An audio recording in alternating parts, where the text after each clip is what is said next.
Bonjour tout le monde, bienvenue à la Société des Jeux. Vous l'avez demandé, je vous le présente. Seven Bridges, présentement sur Kickstarter, en mode print and play. On regarde ça à l'instant. Alors, Seven Bridges, c'est parti.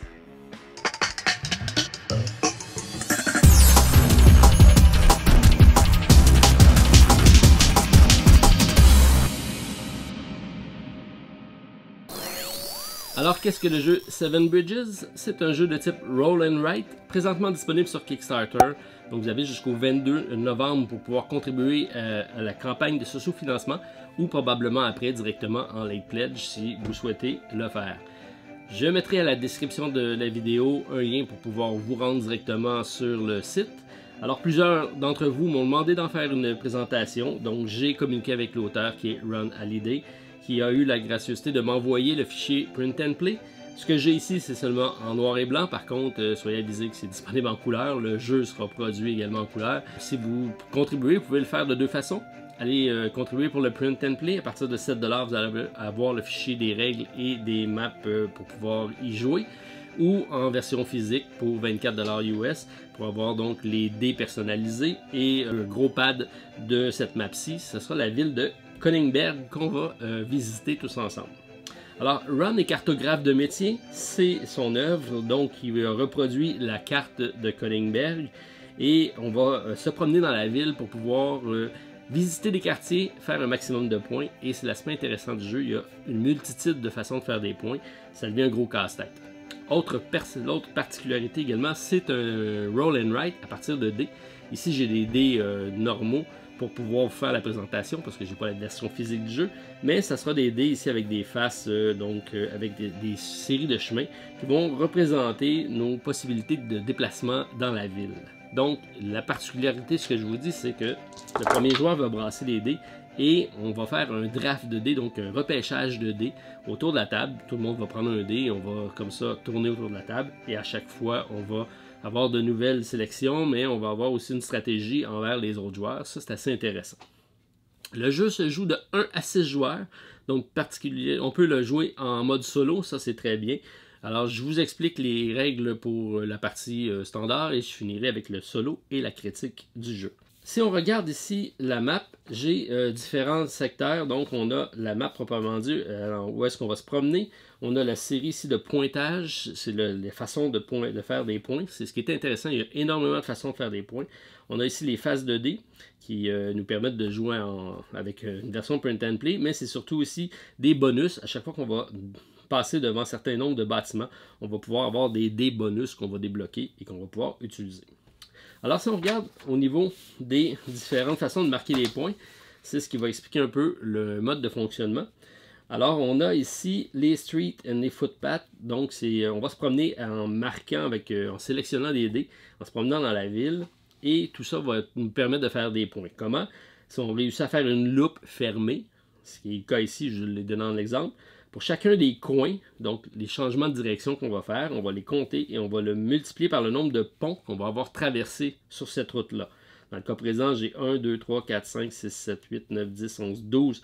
J'ai 12 coins et j'ai traversé 3 ponts. Donc 12 x 3, j'ai fait 36 points pour cette première façon de faire des points. Donc on peut se concentrer sur cette technique-là pour pouvoir marquer des points. Mais il y en a plusieurs autres. On peut également traverser un maximum de ponts. La particularité de la ville de Königsberg, c'est une ville qui est composée de 7 ponts. Donc on a une rivière ici qui serpente la ville et chacun des quartiers sont reliés avec un certain nombre de ponts. Plus on traverse de ponts et plus c'est payant. On a ça ici avec la charte en bas. Donc on a une échelle un peu comme de mesure sur les plans, mais qui est utilisée dans le cas présent pour pouvoir faire donc un genre de set collection. Plus on va dépasser, plus on va marquer de points, plus on va passer à travers de ponts. Donc, si j'en traverse un, je fais 1 point. J'en traverse 2, je fais 4, ainsi de suite, jusqu'à 50 points. Donc, ça peut être payant jusqu'à 50 points pour pouvoir traverser les ponts. On a également une autre possibilité, c'est les landmarks. Donc, la ville est composée de plusieurs points d'intérêt. Ils sont marqués ici, je les ai mis en jaune. C'est des bâtiments pour lesquels on peut passer devant et on va à ce moment-là marquer une série de points. Encore là, on a une échelle ici. plus on va passer devant des bâtiments en se promenant avec notre crayon, plus on va faire de points jusqu'à 45 points. Il y en a 11 au total, donc ça peut être payant. Et ce qui est encore plus intéressant, c'est qu'à chaque fois qu'on va passer devant un bâtiment ou un landmark, on va le marquer et on va pouvoir débloquer un dé ici. On a des dés virtuels qui sont sur le côté et on va pouvoir les utiliser immédiatement. Dans le cas présent ici, les 7 premiers ici, c'est des dés qu'on utilise immédiatement. Donc je peux prendre une phase de dé, la marquer et continuer ma route directement à chaque fois quand je passe devant un landmark. Ou ici des dés de réserve, donc c'est 3 reroll, on vous présentera ça plus tard, et un footpath. Certaines routes ici sont marquées en pointillés, c'est des sentiers. Pour pouvoir y passer, on ne peut pas y passer dans les sentiers à moins d'avoir débloqué le footpath. Donc, il faut passer devant un des landmarks et se débloquer la possibilité d'aller dans les sentiers. Donc, c'est très très bien pensé à ce niveau-là. Donc, 45 points possibles ici. Ensuite, on a les différents buildings. La ville est composée d'exactement 100 bâtiments. À chaque fois qu'on passe devant un bâtiment, on va donc à la fin, on va les marquer en couleur, comme je viens de faire ici, pour dire le nombre de bâtiments qu'on a visités en se promenant sur la map. On va faire jusqu'à un maximum de 100 points. C'est assez simple, mais ça devient plus complexe plus on a d'objectifs en tête. Même chose avec les secteurs de boisés, donc les arbres. Il y a exactement 100 arbres également. Et à chaque fois qu'on va passer devant les arbres, on va pouvoir les marquer et aller accumuler des points de cette façon-ci également. Ensuite, deux dernières façons de marquer des points. On a les grid squares, donc c'est les parties de chemin qui sont délimitées par le contour de la map. Donc certains chemins vont débloquer sur l'extérieur de la map et ça donne sur des coordonnées et ces coordonnées-ci, c'est également des points de victoire. Donc si mon chemin finit ici, donc je vais marquer mon chemin et je vais aller faire 5 points dans le cas présent. Je peux continuer ensuite puis ressortir ici un autre 5 points, aller au bout ici un autre 1 point, on les additionne tous. On a une possibilité de faire 80 points de cette façon-ci. Donc encore une fois, beaucoup de points de disponibles. Et finalement, nos fameux drafting, donc c'est les dés qu'on va récupérer, ce que je vous ai présenté plus tôt. À chaque fois qu'on va utiliser un dé, on va marquer le dé qu'on va utiliser. La flèche ici, on l'indique en couleur pour dire que le dé a été utilisé. Et on marque le nombre de points correspondant à la vente. Donc le premier fait 1 point, 2, 3, 4, 5, 6, 1. Donc c'est des points bonus ça également. Même chose ici pour les dés de réserve, 3, 4, 5, 6 également, c'est des points bonus qu'on va faire. Dans le cas des dés de réserve, on va identifier le dé en couleur pour dire qu'on l'a débloqué. Et lorsqu'on n'utilisera pas ici la flèche, on va tout simplement le garder en réserve. Et lorsqu'on va l'utiliser, on va pouvoir le marquer de couleur pour dire qu'on a utilisé le dé. Mais on va toujours marquer le nombre de points en lien à ça. On a une possibilité de 40 points à ce niveau-ci.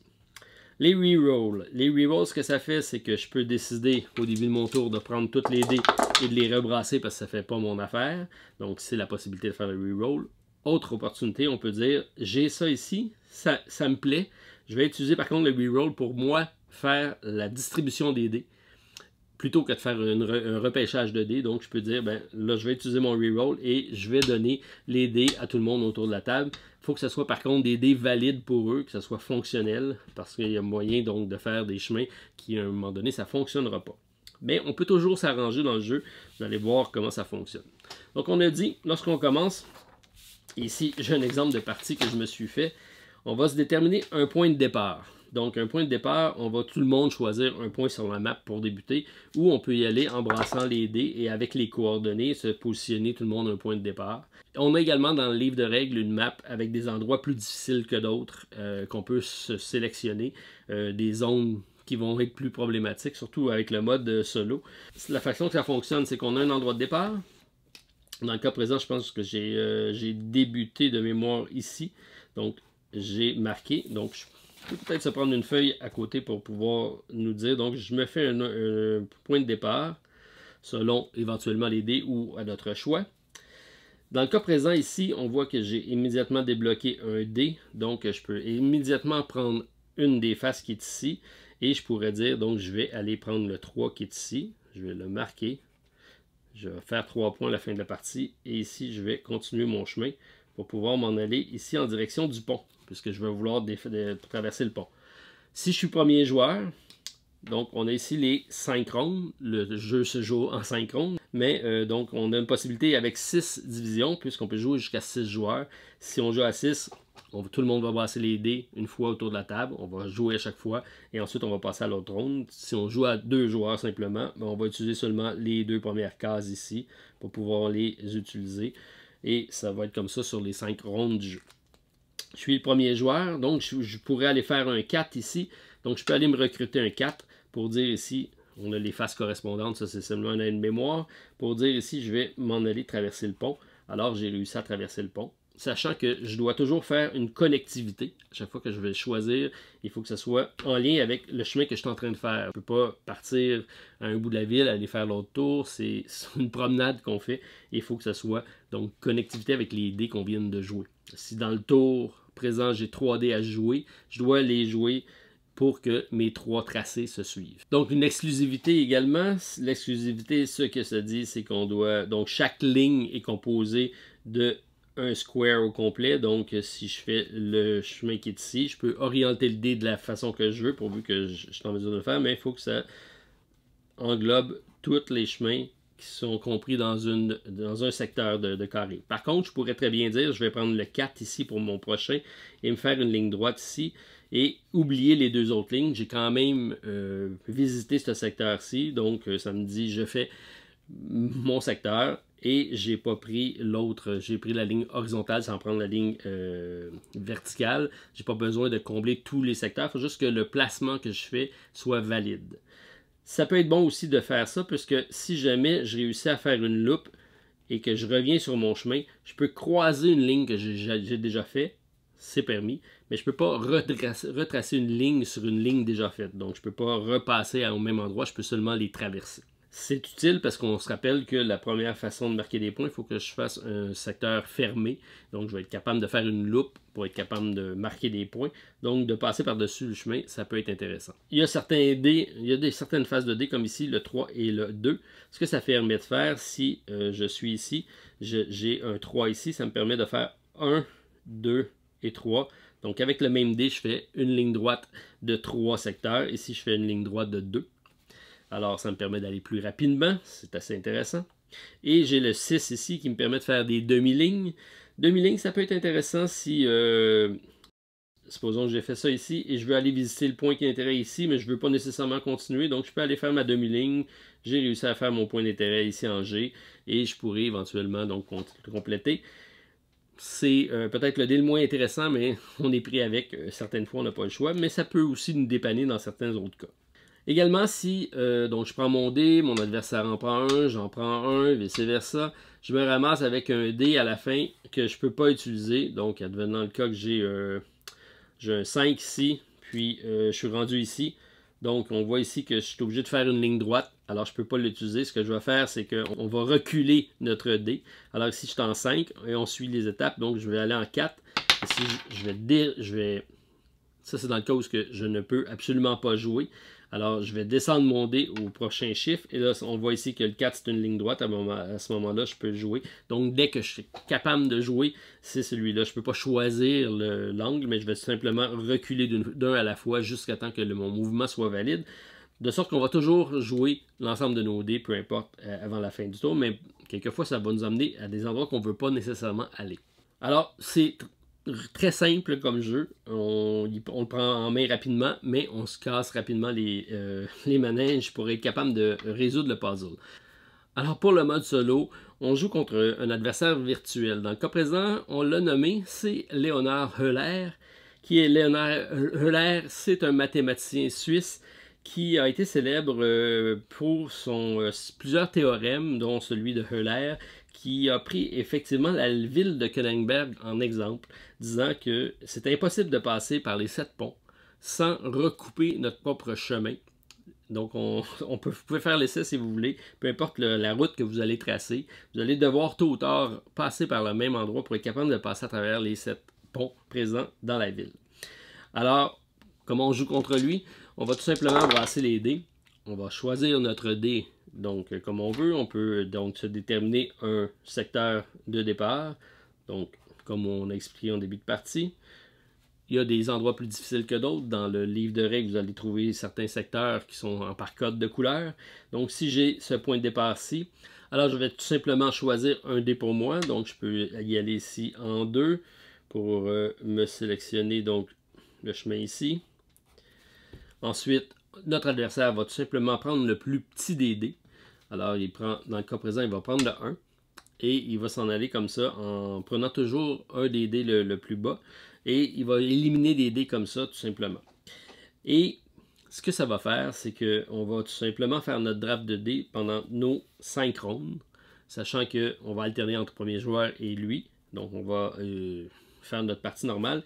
Et dans son cas, lui, il va marquer le maximum de points dans chacun des secteurs. Ce qui va se trouver être la différence entre ce que nous, on va avoir fait et ce qu'on peut faire au total. Donc, vous vous rappelez que je vous ai donné des pointages maximum. À part le premier chiffre ici, qui va toujours rester notre seul pointage, on a ici des endroits dans le haut qui vont déterminer les points de notre adversaire. Donc, si je prends en exemple ma partie ici, donc j'avais marqué 40 points ici. Ici, j'ai réussi à marquer 36 points parce que j'ai passé à travers les 6 ponts. Il m'en restait seulement un. Donc, lui, comme il prend la différence, donc il va prendre le dernier pont qui reste, il marque un point. Les landmarks, j'ai réussi à en marquer 15. Donc, on prend le 45 ici. On fait le fait différentiel non pas en points, mais en nombre de landmarks qu'on a passé. Donc, lui, dans son cas présent, il a fait 21 points. Donc, il m'a battu sur cet aspect-là. Ensuite, j'ai les buildings, même chose. Donc, j'ai fait 62 points. On se rappelle qu'il y en a 100. On fait le différentiel, il a fait 38 points. Les arbres, j'en ai fait seulement 2 dans ma partie. Je n'étais pas dans le secteur des arbres. Donc, 98 points pour lui. Les secteurs à la fin, j'ai réussi à en faire 25. Encore là, c'est un différentiel, c'est 80. Là, il a marqué 55 points. Et les drafts de dés, j'ai réussi à débloquer un certain nombre pour 11. Il fait encore le différentiel 29.